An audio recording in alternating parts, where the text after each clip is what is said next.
In the dead of a bitter winter, just as the sky was beginning to hint at dawn, a call came through to the local police dispatch. It wasn't the kind of call they were used to. There was no panic, no fear, no urgency. The voice on the other end was unnervingly calm, almost detached. "There's something wrong in the house across the street," the caller stated, their tone flat and even. "I don't know what it is, but it shouldn't be there." And just like that, the line went dead. At first, the officers on duty brushed it off. A prank call, most likely. A bored neighbor looking for some excitement on a painfully quiet night.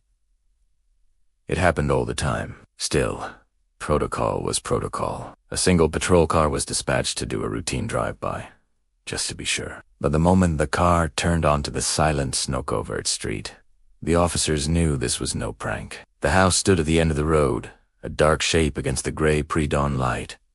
No lights were on. No cars were in the driveway. No footprints disturbed the pristine blanket of fresh snow that covered the lawn and the path to the front door. It looked abandoned, frozen in time. Yet, as the first officer approached, he found the front door was unlocked. He pushed it open and stepped inside, his partner close behind. The silence that greeted them was absolute.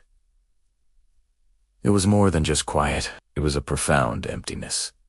There was no hum from a refrigerator, no ticking clock, no creak of settling floorboards, just still, cold air that felt heavy and wrong. The house was furnished, but it was strange. The furniture was perfectly arranged, almost like a showroom display. Framed pictures hung on the walls, but they were all of places, stark landscapes, empty cityscapes, and oddly, photos of other empty rooms. Constable Avery, one of the first officers on the scene, later described the feeling in his report. He said, "It looked lived in, but not by anyone. Like a model home for a housing development. Except wrong. There was a cold, sterile quality to everything." They began a systematic search, moving from room to room, their footsteps muffled by the thick carpets. Every surface was immaculate. There was no dust, no clutter, no stray papers. Forensics would later confirm there wasn't a single fingerprint in the main living areas, not even on the light switches. It was a house without a history, without a trace of life. As they moved deeper into the house, a faint smell began to cut through the sterile air. It wasn't strong, but it was distinct and deeply unsettling. Metallic chemical temps, mixed with something vaguely organic and cold. The scent grew stronger as they approached a narrow hallway at the back of the house. At the end of the hall was a single, closed door. The officer reached for the handle and immediately pulled his hand back. It was ice-cold to the touch, as if coated in a thin layer of frost. Forcing the door open, they found a small, bare room. The walls were unpainted, concrete, and the floor was bare. In the center of the room sat a single object, a large, industrial-grade chest freezer. It was brand new, gleaming under the beam of their flashlights, and it was plugged into a heavy-duty extension cord, humming quietly in the otherwise silent house. The forensics team was called in immediately. What they found inside that freezer was never released to the public. Official documents and court records referred to the contents only in sterile legal terms, describing it as evidence of a deliberate and meticulously planned act. The details were sealed, deemed too disturbing for public record. But the implication was clear.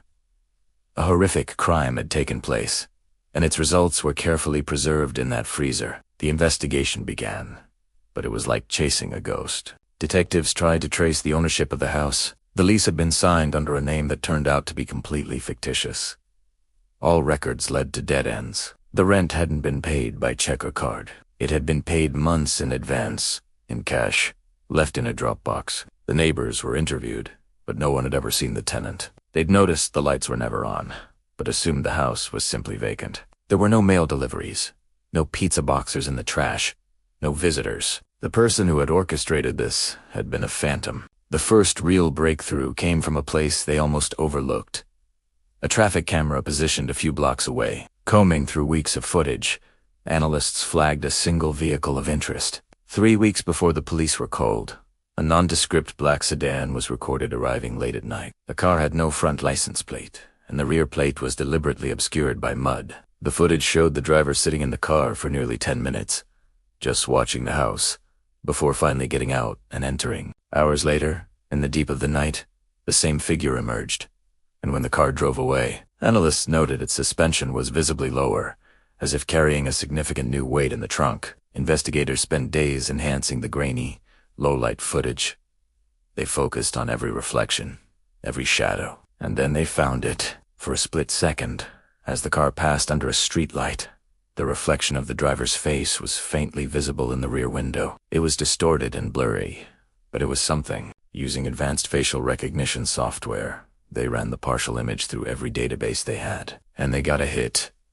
The reflection led them to a quiet, unassuming man in his 40s. He had no criminal record, no social media presence, no digital footprint to speak of. He was, for all intents and purposes, invisible. When a team of officers arrived at his small, tidy apartment, they expected a confrontation, a denial, maybe even a fight. Instead, the man opened his door before they even knocked. He looked at them, let out a long, slow sigh, and said, "I wondered how long it would take." He offered no resistance as they placed him in handcuffs. His interrogation was just as unnerving as the crime scene itself. He was polite, articulate, and disturbingly calm. He answered their questions without emotion, as if discussing a project he'd completed. When the lead detective, Inspector Holloway, finally asked him the one question that hung in the air, why did he do it? The man looked at him, a flicker of something unreadable in his eyes, and replied, "I just wanted to see if I could do it. To see if I could plan and execute the perfect act, leaving no trace behind." Inspector Holloway later told his colleagues, it wasn't about rage or revenge or passion. It was about curiosity. It was an experiment to him, and that's the part that chilled us to the bone. The final pieces of the puzzle fell into place when they searched the man's storage unit. Inside, they found dozens of notebooks. They were filled with pages upon pages of meticulous planning. Timelines, logistical charts, maps, contingency plans for every possible scenario. He had calculated everything, from the weight distribution in his car to the average response time of local police patrols. He had predicted every move the investigation might make. He had erased every trace of his existence from the crime scene. He had planned for everything except one tiny, unpredictable detail. The faint reflection of his face in a car window. Captured for a fraction of a second under a lonely streetlight, he was sentenced to life in prison without the possibility of parole. He never filed an appeal. He never spoke publicly about his crime again, and to this day, he remains a silent, chilling enigma in a maximum security prison. The house on the edge of town was demolished the following year. An empty lot sits there now, overgrown with weeds. But some of the older residents in the neighborhood will tell you that on cold winter nights, the snow never seems to settle quite right on the patch of ground where the house once stood. This case serves as a terrifying reminder that monsters don't always look monstrous. They don't always lurk in the shadows. Sometimes, they are the quiet neighbor, the polite stranger, the person you'd never suspect. They blend in, they plan, and they wait. And sometimes, the only thing that stands between their perfect crime and justice is a single, random piece of luck. Thanks for watching. If you found this story as chilling as I did, make sure to like this video and subscribe to the channel for more deep dives into the cases that defy explanation. See you next time.